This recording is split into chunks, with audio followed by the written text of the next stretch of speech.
Welcome to the new vlog guys. कैसे हैं आप लोग? क्या हाल चाल? बस यार आज तो बहुत जल्दी मेरी शिफ्ट चालू हो गई थी जनता।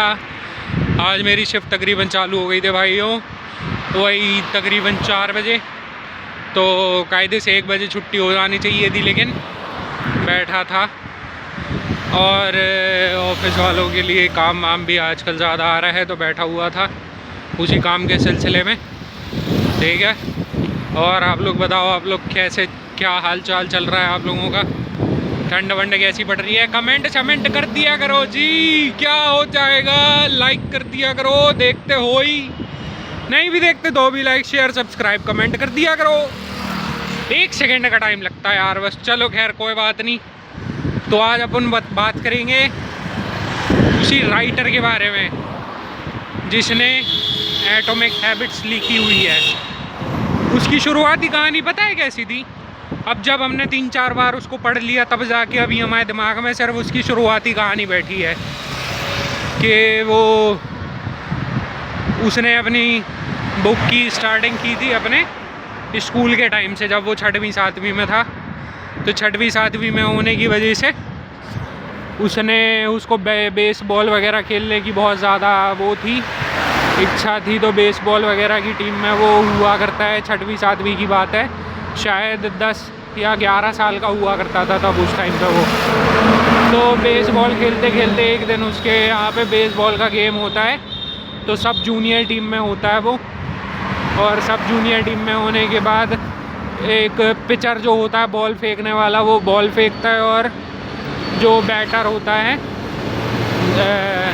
बेस बॉलर होता है, वो उसको बॉल को मारने की ट्राई करता है। ठीक है, तो गलती से जो पेसर होता है, पिचर नहीं, जो बैट से खेलता है बेसबॉल के बैट से बॉल को, तो वो बैट घुमाता है उसको बॉल को मारने के लिए, लेकिन गलती से उसके हाथ से छूट जाता है। तो इसके नाक पे जा कर के लगता है वो। तो नाक पर जा कर के लगने की वजह से उसको कहीं ना कहीं बहुत ज़्यादा दिक्कत परेशानी हो जाती है। उसका स्कल वगैरह टूट जाता है, और स्कल वगैरह टूट जाने के बाद उसको तुरंत हॉस्पिटलाइज किया जाता है। उसको तो याद भी नहीं होता कि उसके साथ आखिर हुआ क्या है, क्योंकि ब्लैक आउट हो जाता वो थोड़ी देर के लिए।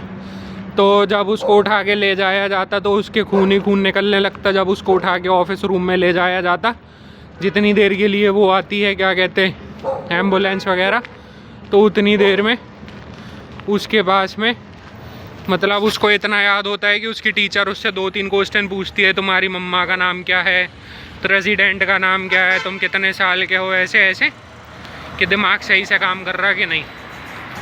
तो यही सारी चीज़ें पूछने के बाद में फिर उसके घर वाले आ जाते हैं और उसको हॉस्पिटल लेके जाते हैं। हॉस्पिटल लेके जाने के बाद में उसको क्या कहते हैं, वो करते हैं, भर्ती वगैरह करते हैं ले जा कर के। और उसको सिर्फ इतना याद रहता कि उसको बैट गलाता। फिर उसके बाद में वो डायरेक्ट 10 सेकेंड के लिए वहाँ स्कूल में अपने आंखें खोलता है कॉन्शियसनेस के बाद। उसको जो 3 क्वेश्चन याद रहते, और उसके बाद में कि कौन सा साल है, टीचर का नाम, प्रेसिडेंट का नाम क्या है, और मम्मा का नाम क्या है। तो मम्मा का नाम वो 10-15 सेकेंड के लिए भूल जाता। फिर उसके बाद में उसकी मम्मा पापा लोग हेलीकॉप्टर से उसको ले जाते स्ट्रेचर में लिटाल के। और फिर उसके बाद उसके घर वाले बहुत ज़्यादा घबरा जाते। उसके पापा वहीं रहते हैं उसकी बेटी के साथ में, क्योंकि उसकी जो छोटी बहन थी उसको भी कोई ना कोई प्रॉब्लम वगैरह हो गई थी बचपन में। तो उसकी वजह से उसकी फैमिली को दोबारा 5-6 साल बाद फिर उसी हॉस्पिटल में आना पड़ता। हालांकि उसके घर वाले कहीं ना कहीं अच्छे फैमिली से बैकग्राउंड करते हैं। तो उसको ले जाते हैं फिर, और ले जाने के बाद में उसको सही से वो ट्रीटमेंट वगैरह कराते।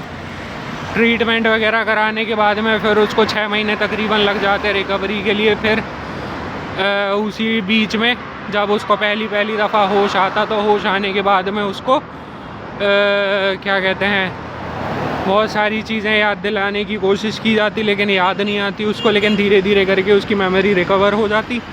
फिर वो अपने घर वालों को, सब लोगों को पहचानने लगता। पहचानने के बाद में फिर वो एक बार अपने स्कूल की बेसबॉल टीम में पार्टिसिपेट करता, सब जूनियर लेवल पे। फिर जूनियर लेवल पे गई कि उसके पापा ने भी खूब बड़े कंपटीशन में, वहाँ का जो भी बेसबॉल का बहुत बड़ा कंपटीशन वगैरह हुआ करता था, तो उस कंपटीशन में अपनी कहीं ना कहीं जगह बनाई थी। तो ऐसे करते करते वो भी एक टाइम पे बहुत सारे मेडल्स वगैरह जीत जाता और अपनी डेडिकेशन के साथ में वो खेलना चालू रखता। और धीरे धीरे करके उसकी सारी चीज़ें वगैरह भी हील हो जाती। उसका नाक का स्कल टूट जाता और ज़्यादा तेज़ सांस लेने की वजह से उसकी एक आँख बाहर आ जाती। जब वो उसके साथ में ये दिक्कत परेशानी हुई थी तो फिर डॉक्टर लोग और ज़्यादा घबरा जाते।